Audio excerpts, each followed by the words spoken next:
Coulomb law confirms how much force is lying between the two charged particles. First thing, it is directly proportional to the product of charges. If Q1 and Q2 are the charges on the two particles, then this force is directly proportional to Q1 into Q2. It is inversely proportional to the square of distance between them. If suppose R is the distance between the two charged particles, then this force is inverse proportional to R square. It is attractive if the charges are of opposite sign. It is repulsive if the charges are of same sign. From these observations, we conclude that the Coulomb's law can be expressed as F is the sign for the Coulomb's law. It is directly proportional to the product of charges Q1 and Q2 and inversely proportional to the square of distance, say R, so R square between two of them. When we take out the sign of proportionality, it is mentioned with Ke, where Ke is the Coulomb's constant. This law can also be expressed in vectors form if suppose the electric force is exerted by the charge Q2 on charge Q1, then the direction of the force will be from second charge to first, and that can be denoted as F21. It means the second charge is exerting the force on the first, and the magnitude will going to remain the same. This is R21.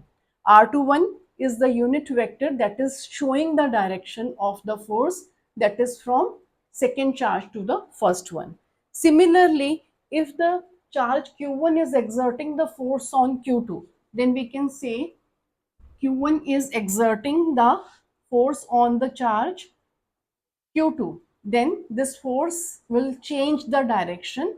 Now the unit vector will be from 1 to 2, and the force is exerted by the first on the second. So this is how the law will change its vector form when the charge is exerted from Q1 to Q2. Now, in Coulomb's law, we will be taking the value of Coulomb's constant in detail. Here, there are two charges Q1 and Q2, and they are separated by distance R. In between the charges, we have taken air as a medium. The force according to Coulomb's law between these two charged particles is equal to Ke Q1 into Q2 by R square, where Ke is the Coulomb's constant. In centimeter gram second CGS system, if air is taken as a medium between the two charged particles, the value of this constant is 1. On putting the value Ke equal to 1, the equation comes force is equal to Q1 Q2 by R square.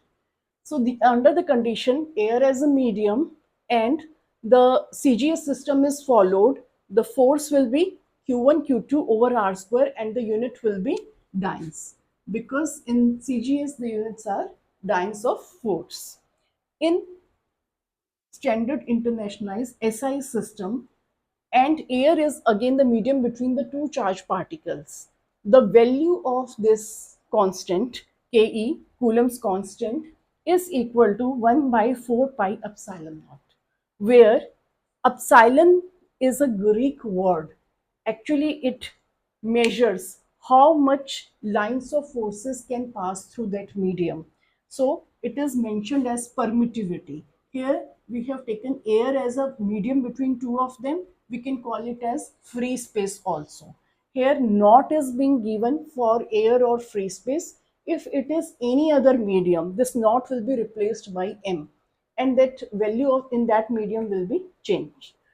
The epsilon naught is equal to 8.8542 into 10 power minus 12, and this value is to be learnt.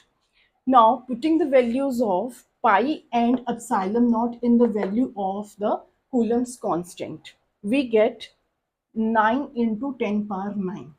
And in SI system, the electric force between the two charged particles F is given by 9 into 10 power 9 Q1 Q2 by R square, and the units will be Newton. Now we are going to find out the SI unit and dimensions of Coulomb constant. For two charges Q1 and Q2 that is separated by a distance r, we have got the Coulomb's law. The force is given by F is equal to Ke Q1 Q2 by r square, where Ke is the Coulomb's constant. Now we are going to find out what is the SI unit of this Coulomb constant. For that, we will put the SI unit of force, that is Newton. SI unit of the charges is Coulomb, because their product, I have taken square of that, and R, that is distance, is given by the unit meter square. So it is simple. The SI unit of Ke comes out to be Newton meter square per Coulomb square.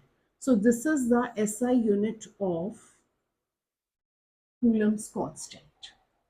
Now in the next step, we are going to find out the dimension of this Coulomb constant.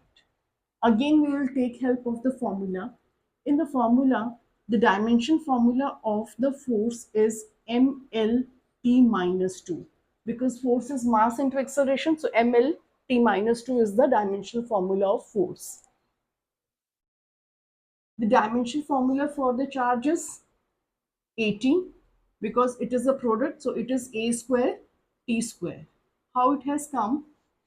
Since charge is given in the formula, current is equal to charge upon time, and the current is having the dimension formula A, and small time is having capital T. So Q is equal to AT.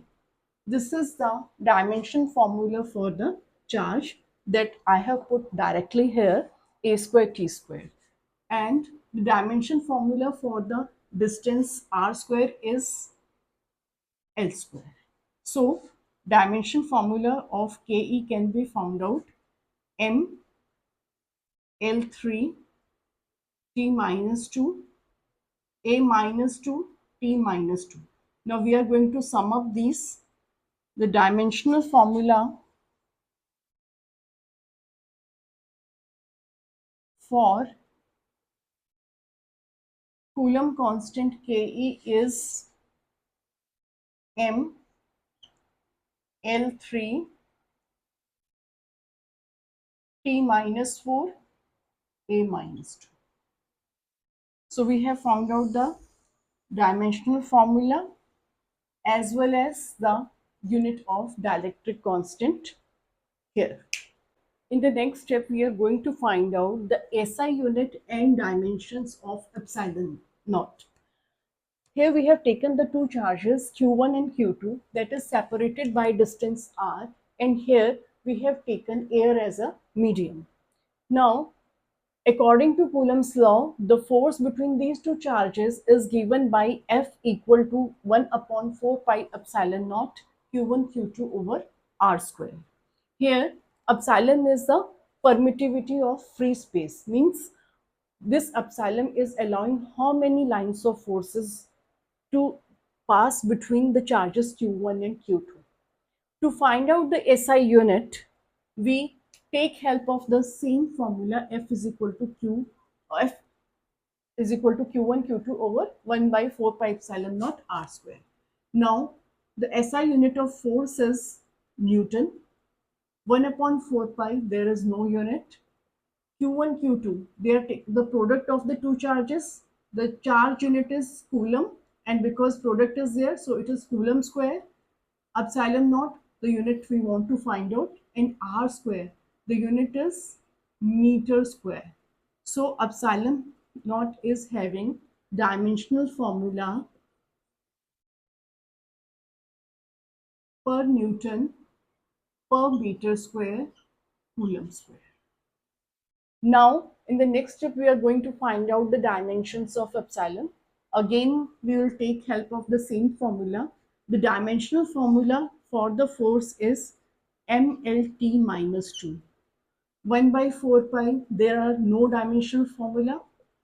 Q1, Q2, it is AT, because product is there, so we will take square. How this has come? Current is equal to charge upon time, and the dimension formula for the current is ampere, and for the time it is capital T.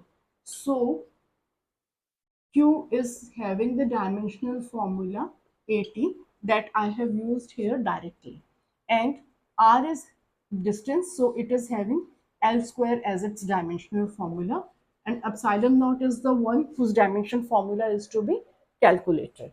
So epsilon naught is equal to a square t square over m L cube t minus 2, or m minus 1 L minus 3 T4 A2. So this is the dimensional formula for epsilon. If you look at the SI unit of epsilon naught and the dimensional formula of epsilon naught, it is just the reciprocal of the Coulomb's constant that we have found out, because the Coulomb constant is 1 upon 4 pi epsilon naught. 1 by 4 pi has no unit, no dimensions. So, whatever are the units of Coulomb's constant, the reciprocal of that will be of the epsilon. Either if you are knowing that Coulomb constant, then you can take reciprocal also to find out the dimensions and the unit of epsilon naught, or you can derive it as we have done here.